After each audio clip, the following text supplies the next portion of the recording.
Hello dear students, मैं हूँ शोभित और आज ग्रेट ईस्टर्न के जो क्वेश्चंस हैं उनके ऊपर फिर से हम एक बार थोड़ी सी दृष्टि डालने वाले हैं, उनको देखने वाले हैं किस तरीके के क्वेश्चन है। हालांकि मैंने ज़्यादा डिफिकल्ट क्वेश्चन इसमें नहीं डाले। पहली बात, ग्रेट ईस्टर्न के सारे क्वेश्चन हैं, लगभग सभी बच्चों के पास ही होंगे। PYQs जो है वो सभी के पास होंगे, हर जगह पे सर्कुलेट होते रहते हैं। तो वो जो क्वेश्चंस हैं उनमें से कुछ ऐसे क्वेश्चन मैंने उठाए जो थोड़े आसान हो, जिनको कराने में ज़्यादा टाइम ना लगे, नहीं तो यही वीडियो बहुत लेंदी हो जाएगा। तो 10 क्वेश्चन उठाए हैं, ऐसे धीमे धीमे 10-10 क्वेश्चन करके हम डेली डालते रहेंगे। आप आराम से यहाँ पे फॉलो करते रहना, ठीक है। एक बात तो ये होगी। दूसरी बात ये है कि भाई बहुत सारे बच्चे ऐसे आ रहे हैं जिन्होंने चैनल को सब्सक्राइब किया ही नहीं अभी तक, ठीक है। और फिर वो पूछते हैं कि सर वो टाइम मैनेजमेंट का वीडियो फिर से बता दो, सर ये बता दो, वो बता दो। भाई मेरा सजेशन ये है कि पहले चैनल सब्सक्राइब कर लो। सबसे पहला काम करो कि चैनल सब्सक्राइब कर लो, क्योंकि आगे के 2-3 महीने में पढ़ाई लिखाई से रिलेटेड एकदम इनफाइनाइटली मैनी वीडियोस आने वाले हैं। तो सब्सक्राइब रहेगा तो आपको पता चलता रहेगा, ठीक है। और बाद में चाहो तो अनसब्सक्राइब कर देना, जब तुम्हारा सिलेक्शन हो जाए तो छोड़ करके चले जाना, खत्म बात। तो पहला काम तो ये कर लो कि सब्सक्राइब कर लो। दूसरा काम ये है कि अपनी जो प्लेलिस्ट है ना, प्लेलिस्ट वाले सेक्शन में जाओगे, वहाँ पे बहुत सारी बढ़िया बढ़िया प्लेलिस्ट हैं जिनमें PYQs भी पड़े हैं। ग्रेट ईस्टर्न के, एंग्लो ईस्टर्न के, फ्लीट मैनेजमेंट के, IMU-CT के, सबके PYQ पड़े हैं। तो आप जाकर के वो भी देख सकते हो, इंटरव्यूज़ भी देख सकते हो। बहुत सारा मटेरियल है जो आप घर पे बैठ करके फ्री में एक्सेस कर सकते हो। तो भैया फ्री में इतनी सारी चीज़ें मिल रही हैं केवल एक सब्सक्राइब बटन की हेल्प से, तो कर लो। और तीसरी चीज़ ये कि ये जो वीडियो मैं बना रहा हूँ ना यार, इसको बनाने में काफ़ी मेहनत लगती है। तो कृपा करके लाइक कर दिया करो, कमेंट कर दिया करो, थोड़ा हाइप वाला ऑप्शन आता है वहाँ से हाइप कर दिया करो, तो हमारे वीडियो को भी थोड़ी अच्छी रीच मिलेगी। तो ये 2-3 रिक्वेस्ट थी जो मुझे करनी थी। अब शुरू करते हैं क्वेश्चन से, ठीक है। चलो, तो ये क्वेश्चन है, पहला question. When a local train travels eight a speed of, देखते जाओ क्या बोल रहा है कि कितनी से 60 किलोमीटर पर आवर की स्पीड से ट्रैवल करती है, तो वो अपने डेस्टिनेशन पे टाइम से पहुंच जाती है, ठीक है। When the same train travels at the speed of 50 kilometre पर आवर, तो वो 15 मिनट लेट हो जाती है। तो बोल रहा है कि what is the length of journey. तो भाई लेंथ ऑफ जर्नी को मान लो L, ठीक है। अब अगर 60 किलोमीटर प्रति घंटे की रफ्तार से जा रही है तो इतना टाइम लग रहा होगा L/60। और जब 50 किलोमीटर प्रति घंटे की रफ्तार से जा रही होगी, सॉरी, जब 50 किलोमीटर प्रति घंटे की रफ्तार से जा रही होगी, तो वो बोल रहा है कि जितना टाइम पहले लग रहा था उससे 15 मिनट ज़्यादा लगता है, ठीक है। लेट पहुंच रही है ना, तो ज़्यादा लग रहा होगा। तो आप क्या करोगे कि यहाँ पे जो टाइम लग रहा था उससे 15 मिनट यानी 15/60 कर लो, इतना ज़्यादा लगेगा। अब यहाँ से आपको निकालना है L।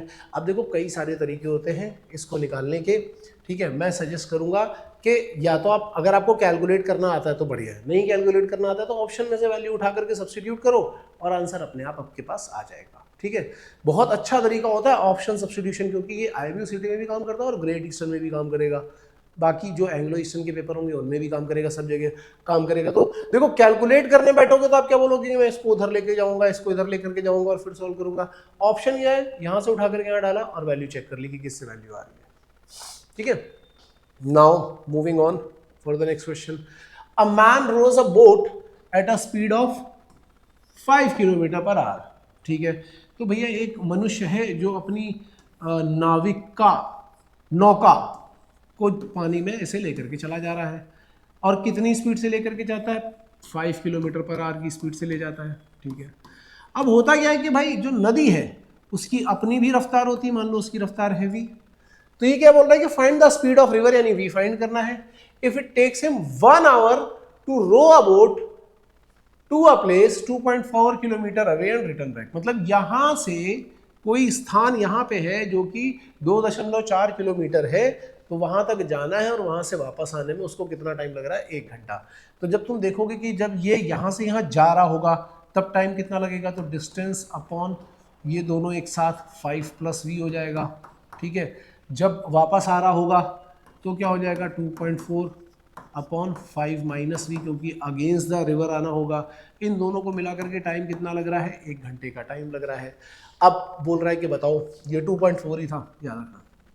तो बोल रहा है कि बताओ, तो भाई देखो अब सॉल्व तो तुम कर सकते हो, यहाँ से एलसीएम लेकर के सॉल्व कर सकते हो, लेकिन मैं तुम्हें फिर से क्या बोलूँगा कि सब्स्टिट्यूट क्या करो, ये वैल्यूज़ उठा करके सब्स्टिट्यूट करो। जैसे मान लो कि अगर मैं यहाँ पे 1 ही सब्स्टिट्यूट कर देता हूँ तो ये क्या आएगा, 2.4/6, और ये क्या आएगा, 2.4/4। ध्यान से देखो, मुझे लग रहा है यही आंसर आपको मिल जाएगा, 2.4, v का वैल्यू 1 डाल के देखो तो ये क्या आएगा, अगर मैं v इक्वल टू 1 डाल के चेक करूंगा तो आएगा 2.4 अपॉन 6 और ये आएगा 2.4 अपॉन 4। देखो क्या ये वैल्यू 1 के इक्वल आ रहा है, तो ये आ रहा होगा 0.4, ये आ रहा होगा 0.6, दोनों ऐड करोगे तो 1 के इक्वल आ गया। ऑप्शन चेक करने में बहुत आसानी रहती है, नहीं तो सॉल्व करने में क्या होगा, एलसीएम एलसीएम लेकर के सॉल्व करने में काफी टाइम लग जाएगा।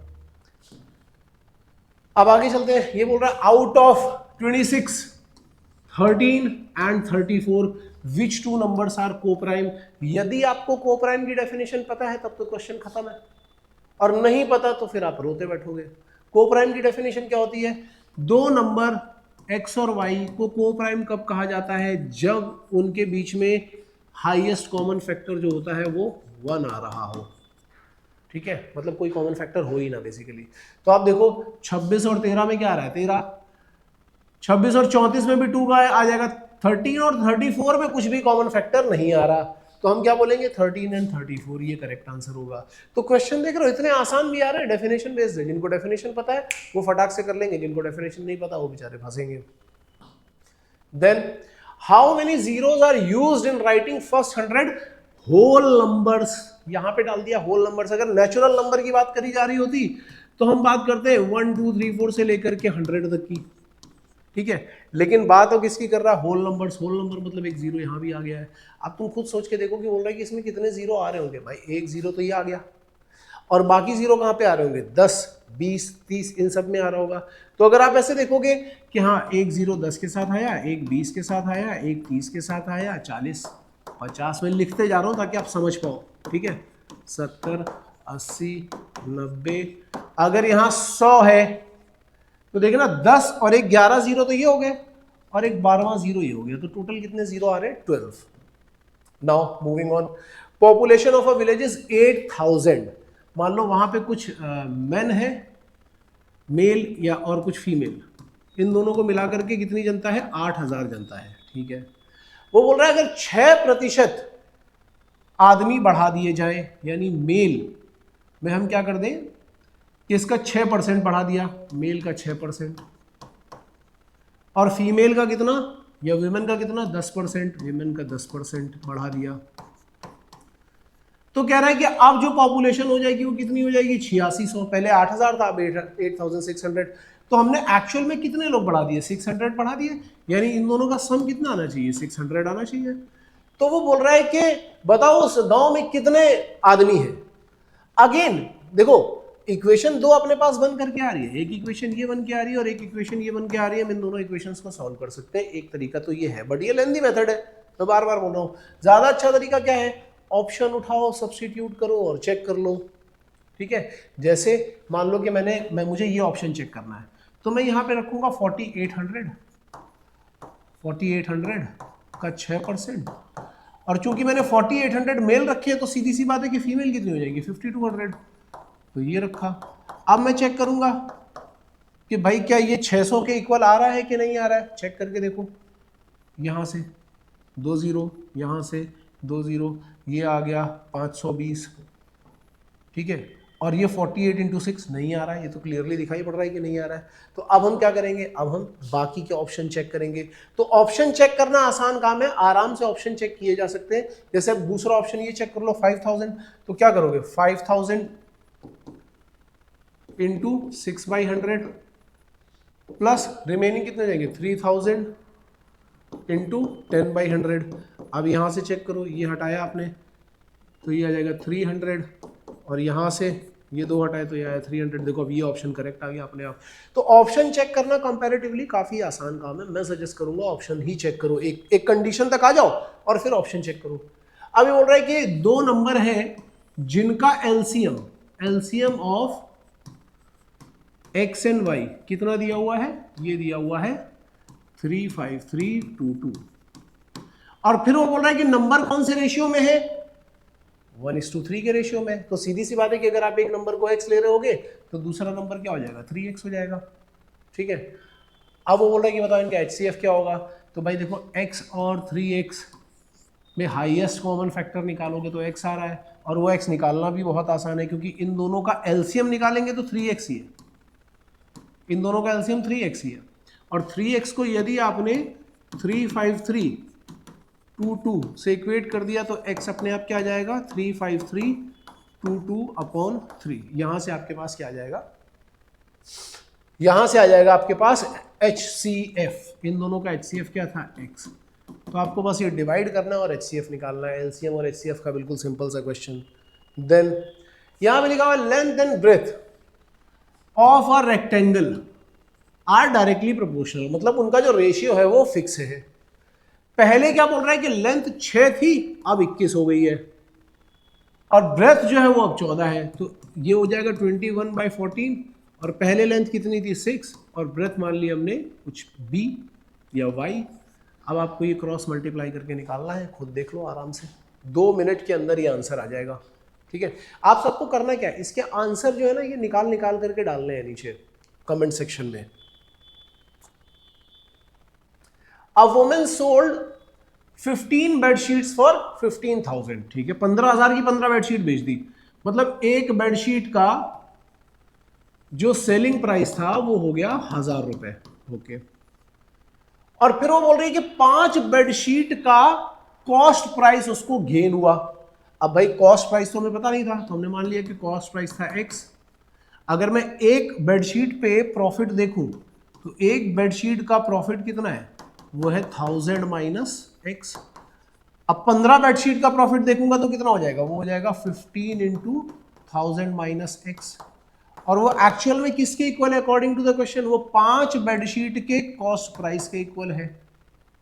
तो ये आ गया, इक्वेशन आ गई आपके पास। अभी आ रहा है 15 into 1000 minus 15x equal to 5x।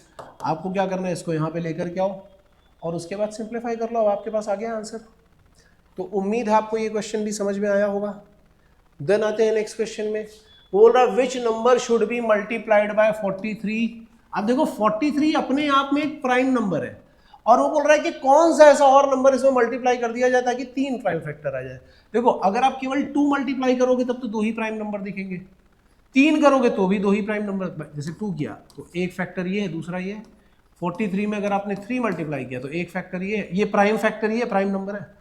जब आप 6 मल्टीप्लाई करोगे तो 6 को हम 2 इंटू 3 बोल सकते हैं, तो अब 3 प्राइम फैक्टर दिखाई पड़ रहे हैं। तो करेक्ट आंसर कौन सा आ गया, 6 आ गया। तो ये बिल्कुल बेसिक नंबर थ्योरी वाले क्वेश्चन है, बहुत आसान से क्वेश्चन है, मैं इसीलिए आसान क्वेश्चन पहले करवा रहा हूँ। अभी बोल रहा है square of one number is 25, एक नंबर का स्क्वायर कितना है 25, तो आपको अपने आप पता चल गया कि एक नंबर क्या है 5। फिर बोल रहा है कि HCF and LCM of 2 numbers, इनमें से एक ये है, आर 5 एंड 35। ठीक है, अगर LCM 35 है, एक नंबर है x, ये लिखा हुआ है 5, दूसरा नंबर मान लो हमें नहीं पता था, वो हो गया y, तो हम बोलेंगे कि product of 2 number is same as HCF into LCM। ठीक है, तो यहां से आप जब देखोगे x का वैल्यू 5 डालोगे तो आ जाएगा 5 इंटू 35, 5 करोगे कैंसिल, y का वैल्यू क्या आ गया 35। अब ये सीधा सीधा फॉर्मूला होता है कि product of 2 number equal to HCF into LCM, ये हमने यूज किया तो हमें आंसर मिल गया। अब हमने देखो कौन कौन से क्वेश्चन देखे, यहाँ तक देखा जाए तो सारे आसान ही क्वेश्चन देखे, और जो लेंदी क्वेश्चन थे भी उनको हमने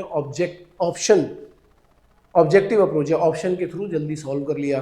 तो हमने देखे यहाँ पे टाइम एंड डिस्टेंस वाले क्वेश्चन देखे, बोट एंड स्ट्रीम वाले क्वेश्चन देखे, HCF LCM वाले क्वेश्चन देखे, नंबर सिस्टम वाले क्वेश्चन देखे, प्रॉफिट एंड लॉस के भाई अच्छे बड़े क्वेश्चन आते हैं, वर्क एंड टाइम के भी अच्छे बड़े क्वेश्चन आते हैं जो आगे आने वाले टाइम में हम कराएंगे, रेशियो प्रोपोर्शन के भी अच्छे क्वेश्चन आते हैं जो थोड़े लेंदी होते हैं, बट अगर आप ऑप्शन से चेक करोगे तो शायद आप जल्दी पहुंच जाओ इक्वेशन फाइंड आउट करके। तो ये था हमारा आज का वीडियो जो ग्रेट ईस्टर्न के बारे में बता रहा है। क्या एंग्लो ईस्टर्न के क्वेश्चन भी इसी तरीके के होते हैं? बिल्कुल इसी तरीके के होते हैं, थोड़े बहुत प्लस माइनस हो सकते हैं लेकिन इसी तरीके के होते हैं, और आने वाले टाइम में हम वो वाले क्वेश्चंस भी करवाएंगे।